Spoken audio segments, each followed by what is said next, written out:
ఇక బంగారం దిగుమతుల భారాన్ని తగ్గించుకునేందుకు కేంద్ర ప్రభుత్వం గోల్డ్ మానిటైజేషన్ స్కీమ్లో మరిన్ని మార్పులు చేసి మరింత అట్రాక్టివ్గా మార్చే యోచన చేస్తోంది. గతంలో కూడా ఈ స్కీమ్ను తీసుకొచ్చారు, కానీ ప్రజల నుంచి పెద్ద ఆదరణ దక్కలేదు. కారణం పెద్దగా అవగాహన లేకపోవడం. సార్, భారత్లో ప్రజల దగ్గర అలాగే దేవాలయాల దగ్గర ఉన్న ఆర్నమెంటల్ బంగారం 50,000 టన్నుల వరకు ఉంటుంది అనేది ఒక అంచనా సార్. అసలు ఏంటి సార్ ఈ గోల్డ్ మానిటైజేషన్ స్కీమ్? ఏ విధంగా ఇది ప్రజలకు అలాగే దేశానికి ఉపయోగకరం? ఈ స్కీమ్లో ఎటువంటి మార్పులు అవసరం? మీ 50,000 టన్నుల దాని సోర్స్ ఏం చెప్పారు నాకే తెలియదు. మీరు ఏదో గాలిలో చెప్తే నేను ఎట్లా చెప్పాలి సార్? సోర్స్ అథెంటిక్ సోర్స్ ఉండాలి సార్. దేశీయంగా కుటుంబాల వద్ద 25,000 నుంచి 50,000 టన్నుల బంగారం ఉంటుందని ఒక పత్రికలో వచ్చిందని సోర్స్గా చేసుకున్నారు. పత్రిక కాదు సోర్స్. నేను మీకు పెట్రోలియం డేటా చెప్పాను, డైరెక్ట్ గా పెట్రోలియం ప్లానింగ్ అండ్ ఎనాలిసిస్ కావాల డేటా చెప్పాను. So there should be some authentic ministry of petroleum planning analysis వాళ్ళ డేటా ప్రకారం గ్లోబల్ ఆయిల్ ప్రైస్ ఎంత ఉందో చెప్పాను. అందువల్ల ఏదో పత్రికల్లో ఎక్కడో ఏదో వస్తుంది ఆన్సర్ నాకు కాదు. మీకు వరల్డ్ గోల్డ్ కౌన్సిల్ లెక్కల ప్రకారం there should be some authentic body. Even మన ప్రభుత్వ సంస్థ లెక్కల ప్రకారం కూడా అంచనా కరెక్ట్గా ఎవరికి తెలియదు ఎంత గోల్డ్ ఉంది అనేది. ఇక్కడ ఎవరైనా ఇళ్ళకి పోయి తొంగి చూసి మన లాకర్లో ఓపెన్ చేసి చూడరు కదా. 25,000 to 30,000 టన్స్ గోల్డ్ మన దగ్గర ఉందని మీకు వరల్డ్ గోల్డ్ కౌన్సిల్ అంచనా, రిజర్వ్ బ్యాంక్ ఆఫ్ ఇండియా లాంటి సంస్థల అంచనా కూడా అదే. So around 25,000 to 30,000 turns. So it's a very huge. 30,000 turns కూడా మామూలు కాదు. సో ఇందులో మీకు మీరు అన్నట్టు గోల్డ్ మానిటైజేషన్ స్కీమ్ 2015 నుంచి 2025 వరకు 10 ఏళ్ల పాటు అమల్లో ఉంది. కానీ మీరు చెప్పినట్లు ప్రజల్లో అవగాహన లేకపోవడం వల్ల ఫెయిల్ కాలే. అదొక కారణమే కావచ్చు, అది ముఖ్యమైన కారణం కాదు. ముఖ్యమైన కారణం ఫెయిల్ కావటానికి ఒకటి, ఈ టైంలో గోల్డ్ ప్రైసెస్ విపరీతంగా పెరుగుతూ వచ్చాయి. ఈ గోల్డ్ మానిటైజేషన్ స్కీమ్ అంటే ఏంటో మనకు అర్థం కావాలి. ప్రజలు తమ దగ్గర ఉన్న బంగారం నగలు కానీ, బార్లు కానీ, కాయిన్స్ కానీ, ఏదైనా కానీ మీరు బ్యాంకుకి ఇస్తే బ్యాంకు దాన్ని 2% ఇంట్రెస్ట్ ఇస్తుంది. సో ఆ బ్యాంక్ ఏం చేస్తుంది, దాన్ని కరిగించి బ్యాంక్ మార్కెట్లో సర్క్యులేషన్లో పెడుతుంది.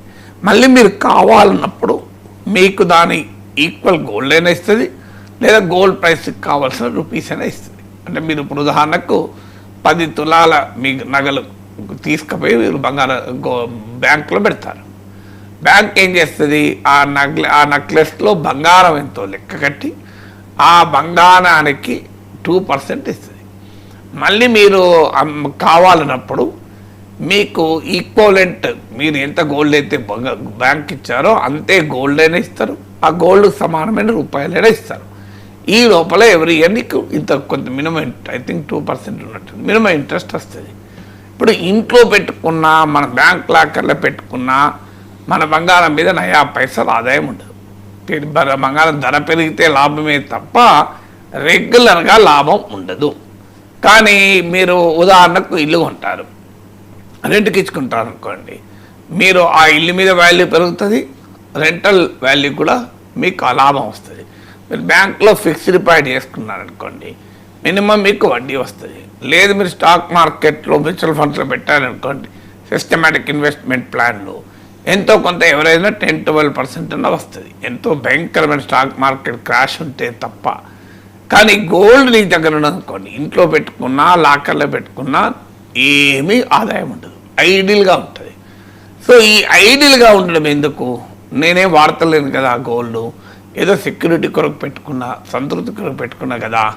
అదే బ్యాంకుకి ఇచ్చేస్తే బ్యాంక్ వాడు నెల వడ్డీ ఇచ్చే, మళ్ళీ నేను ఎప్పుడు కావాలన్నప్పుడు గోల్డ్ ఇచ్చే, నష్టమేంటి అనే భావనతో ప్రజలు పెద్ద ఎత్తున తమ దగ్గర ఉన్నటువంటి బంగారాన్ని తీసుకొచ్చి బ్యాంకుల్లో డిపాజిట్ చేస్తారన్నది గోల్డ్ మానిటైజేషన్ స్కీమ్ నమ్మకం.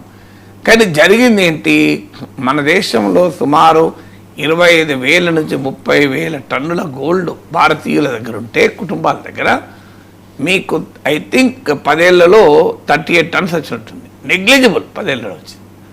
మరి ఎందుకు ఇంత నెగ్లిజిబుల్గా వచ్చింది గోల్డ్ మానిటైజేషన్ స్కీమ్? ఇప్పుడు మళ్ళీ వస్తున్న గ్యారంటీ ఏంటంటే అప్పుడు కారణాలు ఉన్నాయి దానికి. మొదటి కారణం ఏంటంటే మీకు ఇది మెల్ట్ చేస్తారు. అంటే బంగారం ఇప్పుడు మీకు తాతలుగా అమ్మమ్మల నుంచి నానమ్మల నుంచి తల్లుల నుంచి ఒక ఫ్యామిలీ ఇన్హెరిటెన్స్గా గోల్డ్ వస్తుంది. ఇప్పుడు ఆ నగ అదొక సింబల్. మా అమ్మ ఇచ్చింది నాకు ఈ బంగారం నగ, మా అత్తమ్మ ఇచ్చింది ఈ బంగారం నగ. సో ఆ సాటిస్ఫాక్షన్ ఈ గాజులు మా అత్తమ్మ వాడింది అని వాడుతుంటారు. ఇప్పుడు ఒక్కసారి బ్యాంకులో డిపాజిట్ చేస్తే బ్యాంకు దాన్ని మెల్ట్ చేస్తుంది. మెల్ట్ చేయకుండా బ్యాంక్ పట్టి ఉంచుకుంటుంది. బ్యాంక్ ఏమొస్తుంది లాభం? మెల్ట్ చేసి మార్కెట్లో సర్క్యులేట్ చేస్తేనే కదా. సో మెల్ట్ చేయడానికి కుటుంబాలు ఒప్పుకోవు.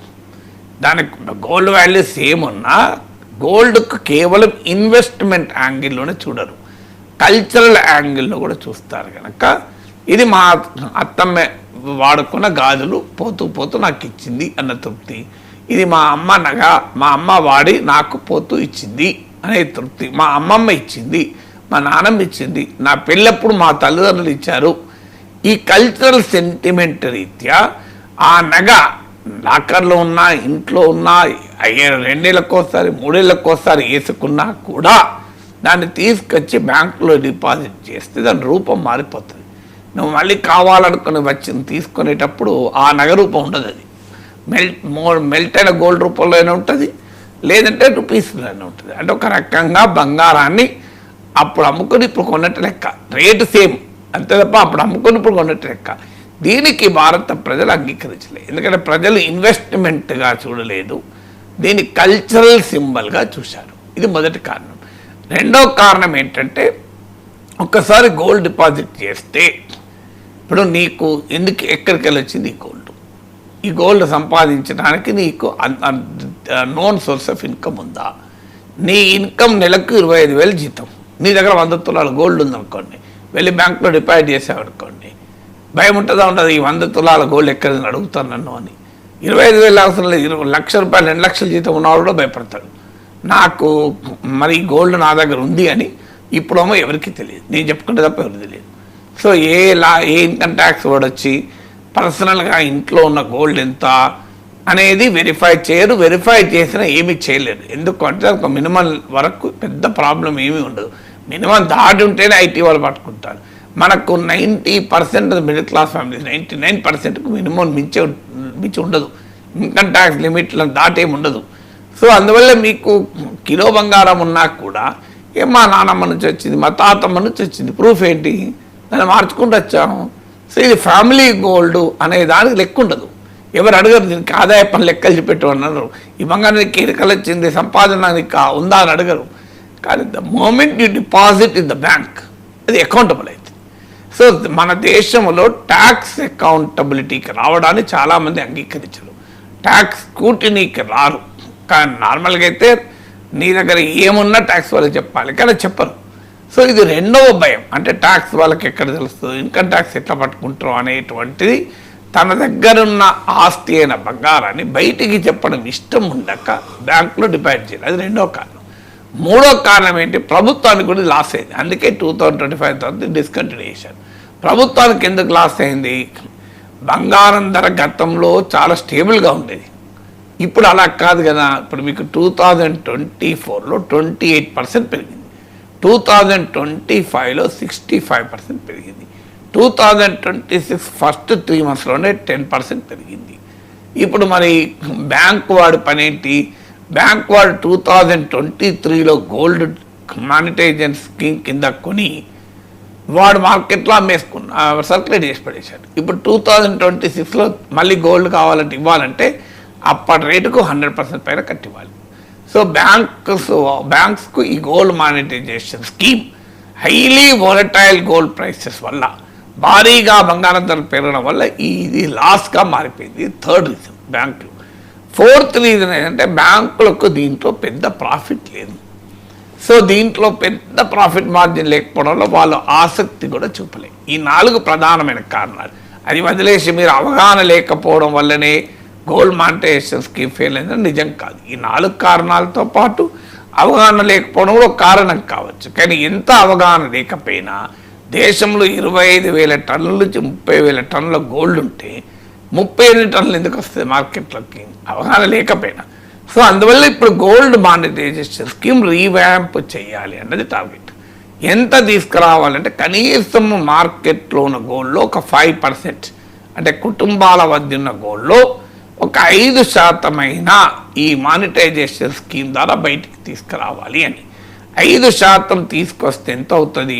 ఇప్పుడు 25,000 టన్నుల గోల్డ్ ఉందనుకోండి, 1250 టన్స్ వస్తుంది. 30,000 టన్నుల గోల్డ్ అనుకో, 1,500 టన్నుల గోల్డ్ వస్తుంది. సో ఇది మన దేశం ఇక గోల్డ్ ఇంపోర్ట్ చేసుకోవాల్సిన అవసరమే ఉండదు. అంటే ఇవాళ గోల్డ్ డిమాండ్కు తగినంతగా మార్కెట్లో రీసైకిల్ గోల్డ్ వస్తుంది. దీన్ని రీసైకిల్ గోల్డ్ అంటారు. అంటే ఇంటర్నల్గానే రీసైకిల్ గోల్డ్ వస్తుంది. అంటే మన దేశంలో ఉన్న కుటుంబాల వద్ద ఉన్న బంగారంలో కేవలం 5% దిగుమతి మన గోల్డ్ మానిటైజేషన్ స్కీమ్ ద్వారా బయటికి తీసుకొస్తే ఇక ఇండియా $1 కూడా గోల్డ్ పై ఇంపోర్ట్స్ మీద పెట్టాల్సిన అవసరం లేదు. ఇవాళ గోల్డ్ మీకు పెట్రోల్తో పోటీ పడుతుంది. డాలర్లు ఖర్చు పెట్టడంలో దేశంలో కరెంట్ అకౌంట్ డెఫిసిట్ పెరగటానికి కారణమవుతుంది. ఇప్పుడు ఒక 5% గోల్డ్, ఒక 1250 టన్నుల గోల్డ్ కనుక ఈ గోల్డ్ మానిటైజేషన్ స్కీమ్ ద్వారా తీసుకురాగలిగితే $90 బిలియన్, 9,000 కోట్ల డాలర్ల మేరకు బంగారం సప్లై పెరుగుతుంది. దానివల్ల మనం ఇంపోర్ట్ చేసుకోవాల్సిన అవసరం ఉండదు. సో అందువల్ల దేశ ఫారిన్ ఎక్స్చేంజ్కి ప్రమాదం లేదు. ప్రధానమంత్రి కోరినట్టు ఏడాది దాకా బంగారం కొనడం వాయిదా వేయాల్సిన అవసరమే లేదు. కొనేవాడు కొంటుంటాడు, అమ్మేవాడు అమ్ముతూ ఉంటాడు. అందువల్ల ఈ గోల్డ్ మానిటైజేషన్ స్కీమ్ రీవ్యాంప్ చేసి మళ్ళీ ఇంట్రడ్యూస్ చేయండి అని. మరి రీవ్యాంప్ చేసినప్పుడు గతంలో ఫెయిల్ అయిన వాటికి వచ్చిన సమస్యలు మళ్ళీ వస్తాయి కదా. అందుకే ఇప్పుడు ఏం చేస్తున్నారంటే కేవలం బ్యాంకులే కాదు, ప్రతి జ్యువెలరీ, కొన్ని రికగ్నైజ్డ్ జ్యువెలరీ షాప్స్ కూడా గోల్డ్ మానిటైజేషన్ స్కీమ్ కింద గోల్డ్ను డిపాజిట్ చేసుకోవటానికి అనుమతించాలి అన్నది. All India bullion and goldsmith association, jewelleries అసోసియేషన్లు కేంద్ర ప్రభుత్వానికి రాసిన లేఖలు ఇదే చెప్పారు. ప్రధానమంత్రి ఏడాది పాటు గోల్డ్ కొనొద్దనడంతో దేశంలో పెద్ద ఎత్తున బంగారం వ్యాపారంలో కలకలం మొదలైంది, గోల్డ్ స్మిత్లో కలకలం మొదలైంది. ఈ gold refining, gold making, ornament making, gold ornaments షాపులు, గోల్డ్ స్మిత్లు, వీళ్ళందరూ కొన్ని లక్షల మంది ఉపాధి దెబ్బతిన్నది. అందువల్ల వాళ్ళ ఉపాధి దెబ్బతినకుండా దేశానికి ఫారిన్ ఎక్స్చేంజ్ క్రైసిస్ రాకుండా ఉండేందుకు మార్గము ఇంపోర్ట్ చేసుకోకుండానే గోల్డ్ డిమాండ్ను తట్టుకోవడము. అందుకొరకు ఈ మానిటైజేషన్ స్కీమ్ని ఇంట్రొడ్యూస్ చేయండి. All India goldsmith association, all India bullion traders and jewellery traders association ప్రభుత్వానికి విజ్ఞప్తి చేసింది. అందుకే ఈ త్వరలో ఈ 1-2 వీక్స్లోనే రివాంప్డ్ గోల్డ్ మానిటైజేషన్ స్కీమ్ను మోడీ ప్రభుత్వం ప్రారంభించబోతుంది అని వార్తలు వస్తున్నాయి. మరి ఆ సమస్య గతంలో 10 ఏళ్ల పాటు ఉన్న సమస్య మళ్ళీ రాదా? అందుకొరకు ఇప్పుడు సజెషన్ ఏమొస్తుంది, లాస్ట్ కేంద్ర ప్రభుత్వం ఏం చేస్తుందో తెలియదు. కానీ కేవలం బ్యాంకులే కాదు, జ్యువెలరీ షాపులు కూడా గోల్డ్ మానిటైజేషన్ స్కీమ్లో భాగం చేయాలి వాళ్ళనుకున్నాను. దానివల్ల ప్రజల్లో అవగాహన పెరుగుతుంది. బ్యాంకులకున్న ఇతర రకాల పన్నుల రీత్యా ఈ గోల్డ్ మానిటైజేషన్ స్కీమ్కి వాళ్ళు ప్రాధాన్యత ఇవ్వలేదు. ఇప్పుడు జ్యువెలరీ వాళ్ళకి ఇదే పని కనుక వాళ్ళు ప్రాధాన్యత ఇస్తారు. అది మొదటిది. రెండవది, గోల్డ్ డిపాజిట్ చేసినప్పుడు ఏ ప్రశ్నలో అడగకుండా మినిమం గోల్డ్ వరకు, మినిమం అంటే 5 తులాల 10 తులాలు కాదు, కిలో గోల్డ్ 2 కిలోల గోల్డ్ పెడతారు. అక్కడి వరకు ఎవరు ఏ ప్రశ్న అడగరు. ఈ గోల్డ్ ఎలా వచ్చింది? ఇప్పుడు voluntary disclosure of income, voluntary disclosure of wealth schemes వచ్చాయి గతంలో. నీకు వాటికి ఏ లెక్కలు అడగరు. అందువల్ల గోల్డ్ డిపాజిట్ చేసేటప్పుడు ఈ గోల్డ్ నీకు ఎలా వచ్చింది అని అడగకూడదు. ఇది ఒక సజెషన్. మరి ప్రభుత్వం అంగీకరిస్తూ లేదు. ద మూమెంట్ ఈ గోల్డ్ ఎలా వచ్చింది అని అడుగుతున్నారు అనుకోండి, ఎవరు తీసుకుపోయి గోల్డ్ డిపాజిట్ స్కీమ్లో గోల్డ్ పెట్టరు. ఇక మూడవది, మరి గోల్డ్ మన దగ్గర కల్చరల్ సింబల్ కదా, మరి గోల్డ్ ఇలా తన ఇంటి నగలు తీసుకెళ్ళి బ్యాంకులో డిపాజిట్ చేస్తే వాళ్ళు మెల్ట్ చేసేస్తారు కదా అనే భయం ఉంటుంది. కానీ ఇటీవల కాలంలో ధోరణి ఏమవుతుందంటే గోల్డ్ను ఇన్వెస్ట్మెంట్ కొనుక్కున్న పెరుగుతుంది. First time in the history of India, భారతదేశ చరిత్రలో మొదటిసారిగా జనవరి-మార్చ్ 2026 పీరియడ్లో ఇన్వెస్ట్మెంట్ కొరకు గోల్డ్ కొన్న వాళ్ళు ఎక్కువ, జ్యువెలరీ కనుక్కున్న వాళ్ళు. మీకు ఉదాహరణకు చెప్తాను. ఈ 3 monthsలో 82 టన్స్ ఆఫ్ గోల్డ్ కేవలం ఇన్వెస్ట్మెంట్ కొరకు కొన్నారు. జ్యువెలరీ రూపంలో 66 టన్స్ కొంటే ఇన్వెస్ట్మెంట్ కొరకు 82 టన్స్ కొన్నారు.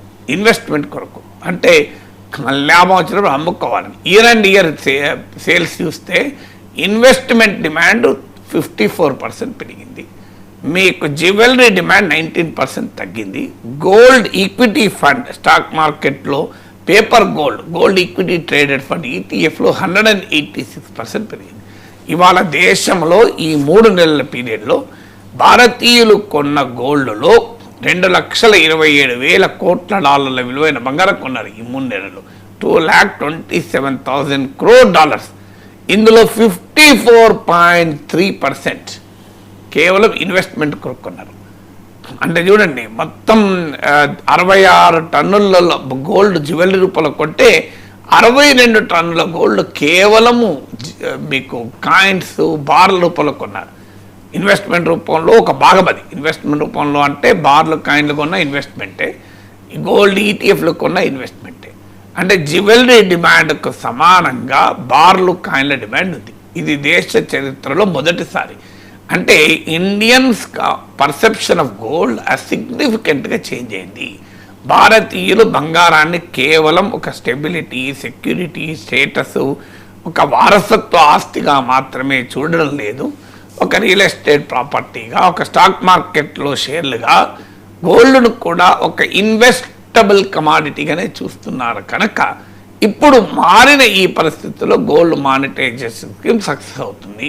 గతంలో కాలేదు, కానీ ఈ ఇటీవల గోల్డ్ ప్రైస్ విపరీతంగా పెరగడం వల్ల ప్రజల దృక్పథం, బంగారాన్ని ప్రజలు ఎలా భావిస్తున్నారు అన్నది మారిపోతుంది. ఎందుకంటే ప్రజల యాటిట్యూడ్ మారిపోతాయి.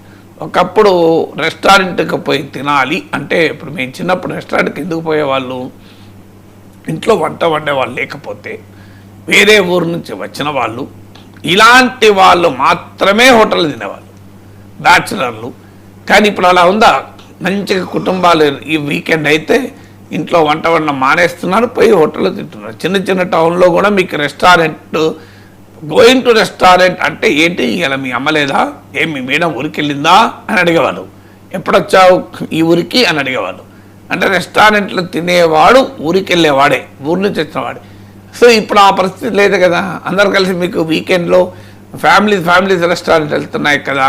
అంటే రెస్టారెంట్ అన్న దానికి కాన్సెప్టే మారిపోయింది, ఒకప్పట్లాగా లేదు.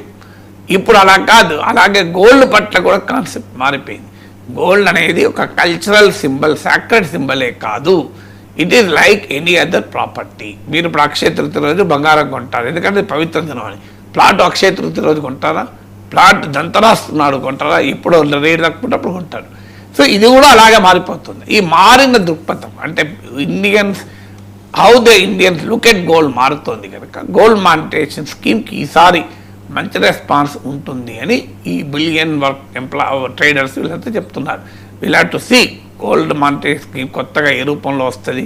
గతంలో అయితే సక్సెస్ కాలేదు, కానీ ఆలోచన తప్పలేదు. ఎందుకంటే ఐడియల్గా దేశంలో ఉన్న 25,000 30,000 టన్నుల బంగారం ఐడియల్గా ఉండగా ఇప్పటికీ కొన్ని వేల కోట్ల డాలర్లు, ఒక 3 నెలల్లోనే $2,27,000 కోట్ల డాలర్లు అంటే మామూలు విషయం కాదు కదా.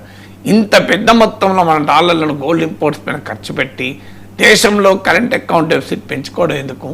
ఇండియాలో ఉన్న గోల్డ్ రీసైకిల్ అయితే చాలా అడ్వాంటేజ్, దాంట్లో డిస్ప్యూట్ లేదు. చిన్న బ్రేక్ తీసుకుందాం సార్, బ్రేక్ తర్వాత